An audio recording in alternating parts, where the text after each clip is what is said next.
Ankle mobility and calf stretch, very important to have great quad development in squats and to make sure that you don't end up in a rounded position. Usually when you can't keep mobility, can't go down in a deep squat, always bending over or having a rounded lower back, which takes the load off the glutes and also increases the risk of injury.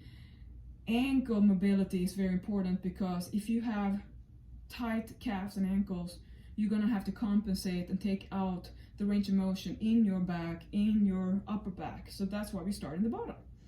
So if you have a tendency to come off with your heels when you squat, then you know why, because you are compensating. So typically people want to have a wedge on it, or they want to have a sneakers running shoes when they squat, because that, as well as Olympic weightlifting shoes, have a wedge, so you have easier time to kind of be erect like that.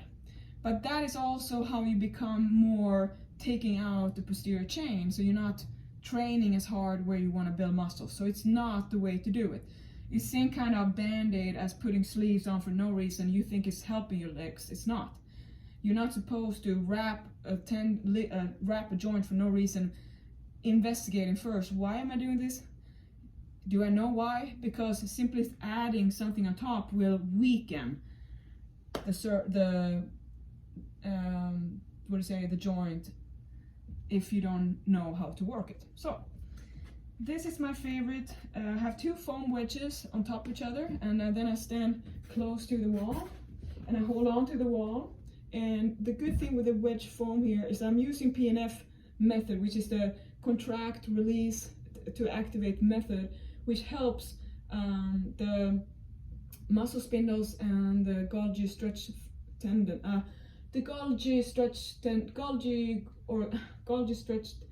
the stretch muscle spindles, and then Golgi tendon stretch something. I cannot know the term there, but there's two kinds of little things, assistance in the muscle tendon units that help for making sure that we don't overstretch, not over lengthen, and don't over tense.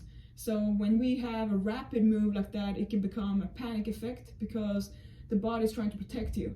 So that's why you stretch slowly. You don't stretch ballistically, because then you're just gonna increase that cramping feeling. So muscle that is cramped will not be helped by trying to stretch it unless you first contract it.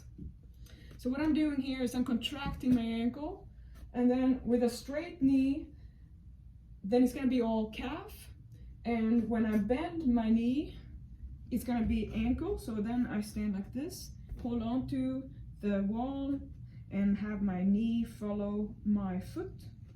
So there's an angle, and I can go back and forth, and then of course the other one. And I like, after my every day, I do this for 2 to 3 to 4 minutes, 3 rounds or so per day if I can. Always during my workout for legs, anything involved with glutes and hamstrings and calves and so on. And today it's jump rope, so I'm gonna do that too. So the reason why I am so religious with my training or mobility training here is because it's gonna affect my squats and all my things I do for my lower body, and that is where I have my spots. So I have to really make sure that I don't slack, because then I'm gonna have more reduced range of motion, I'm gonna have reduced mobility, and that usually adds more and more stiffness. And if I have more stiffness and decreased range of motion, I'm gonna have more risk of increasing a flare-up in my injuries, and I don't want that. So that's why I'm doing all I can to prevent damage from happening. So it's like POBO, but it's prevent injuries from becoming injuries. So this is something then that before the squat session you do all the time like that. And then for squats, when you do the mobility squat, to do one like that, oops,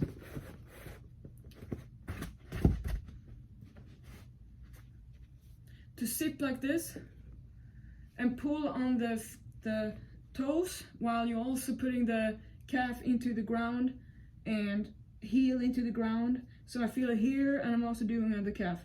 So then you can even do this. You can put a foot on here, and then you get both. You're leaning into the groin, all my weight on this one here, and I'm pressing and I'm squeezing the heel into the wedge in the floor, and also leaning on here so I feel here. So this is something that in order to loosen it up, you have to do it every day. If you want to improve in mobility, the same applies for how often. So like 5 days a week is required. It's just same like if you want to increase your cardio, you have to do 5 days of cardio a week. That is harder than you are used to.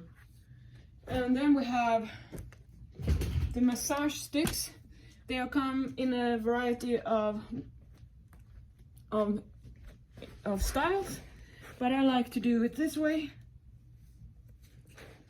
So 5 minutes like this, watching House, and you find spots and you keep on working on that one. So, you know, the more you train, the longer you've been doing your body, the more you notice that there's more work to upkeep, like everything that is not the tough, cool stuff you do in the workout. That's like the cherry at the top. Now this is like what you do the most of. And I think about all the ballerinas who are like 40, they end their career as ballerinas at 50. And I can just imagine being 40 and being a ballerina. Oh my God.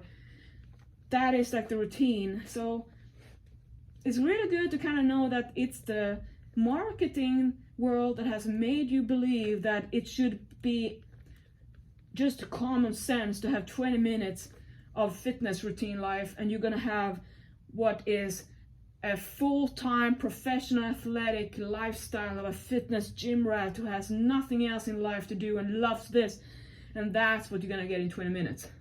So it's kind of, you know, not gonna happen. All right, so that's what you do for that.